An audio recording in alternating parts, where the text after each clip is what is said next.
Good evening, class. I'm Vandalyn Ransom, and my informative speech this evening is going to be preparing to deploy.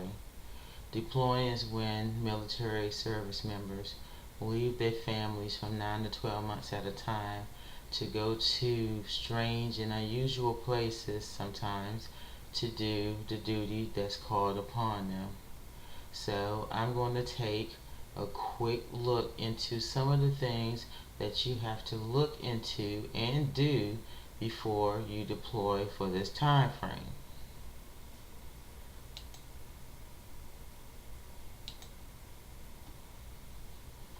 Leaving the ones you love for a large amount of time is very difficult, so you must mentally prepare yourself for this. You do not want to leaving things not taken care of, and leaving people with uncertainties of what they're going to do and how they're going to do things while you are away. Because remember, at the end of the day, things must get done. Spouses are now left at home alone, and if you have children, they have to keep the children going as if nothing has changed except for the fact that the parent is not there. If you have young children, it's very difficult for them to not know when mommy or daddy is coming back home. You can give them a time frame and do little different things with them, like give them a calendar and have them mark the days down as it passes. It could be frustrating at times, but it could give them the necessary tool that they need to keep track of when the parent will be returning home. Another good thing to do if you're married or single is to have a power of attorney on file. A power of attorney is something good to have when you leave someone responsible for your property so they can make lawful decisions on your behalf. Another good thing to have during this time frame is a will. A will should be the way you want things to get done, and it must be signed. Always remember, you can have anything drawn up, but if your signature is not at the bottom, it is not considered a valid document. So if it's not signed, it's not going to work for you.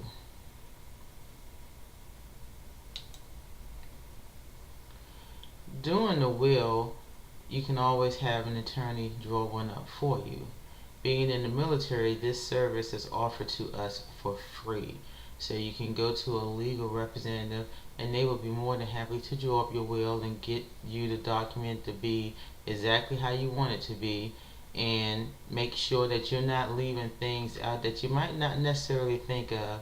Because normally I don't know too many people who have wills, and when you at this moment getting prepared to deploy, trying to put a will together, you might not be thinking as clearly as if you was thinking if you was just doing it just to have one on file. If you don't have the opportunity to go to an attorney to have one of these done, there's many program softwares out there where you can actually prepare your will yourself. Another form that they highly advise, and I'm pretty sure now require us to have before we deploy, is a dependent care form. This form is a form that lists your children and the folks and individuals that you want to take care of them in the instance that you are not there back at the time that you're supposed to be back, or Lord forbid something happens that detains you out there longer than what you originally thought you were going to be gone for. The form includes, like I said, your children's names and the names of the individuals who are going to be responsible for your children while you are away. Another good thing to do at this time while you're doing this form is to update your next of kin in your service record, making sure that your beneficiaries in your service record has the most up-to-date names, addresses, and phone numbers, because as we know, our family and friends do move, and we fail to update these forms every time they relocate. At the same time, while you are updating these two pieces of information, it's also a good idea to update the beneficiaries on any other life insurance policies that you may have that you do not have through the military. Keeping, once again, updated names, addresses, and phone numbers so these individuals will be able to be contacted if needed.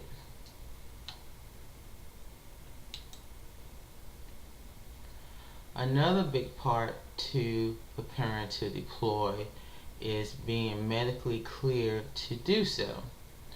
We all have issues from time to time, and if they're not corrected and taken care of, this can prevent us from going on with the deployment. Getting medically cleared includes getting the physical head to toe, all the blood work, and making sure all shots are up to date.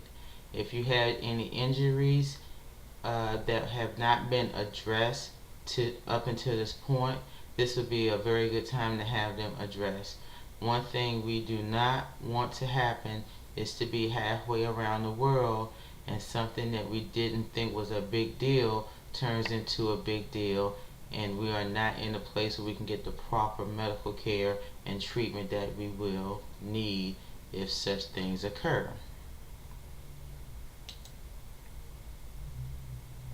Once you are physically cleared to participate in this deployment, you are placed on a ready list.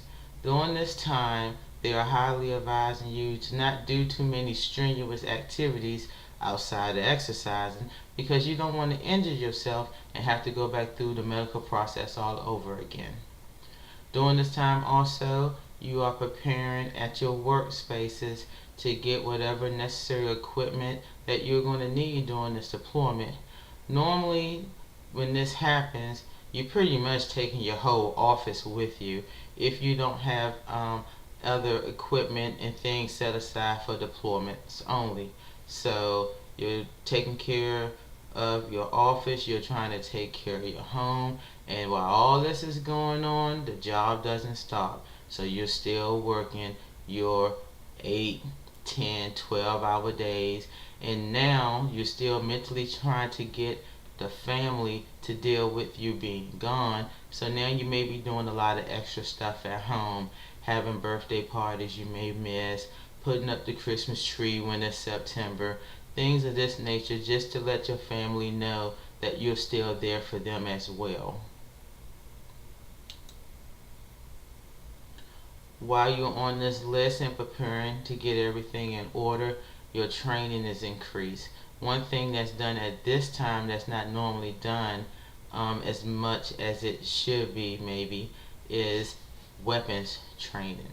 You are going through gas chambers, you're going out in the field, you're practicing your shooting and chemical biological warfare agents, and getting up to speed with everything that's out there, because it changes every day. Is something new on the list that wasn't out there maybe the last time you deployed. So you are briefing yourself, coming up to speed to find out how to handle these situations if it's needed.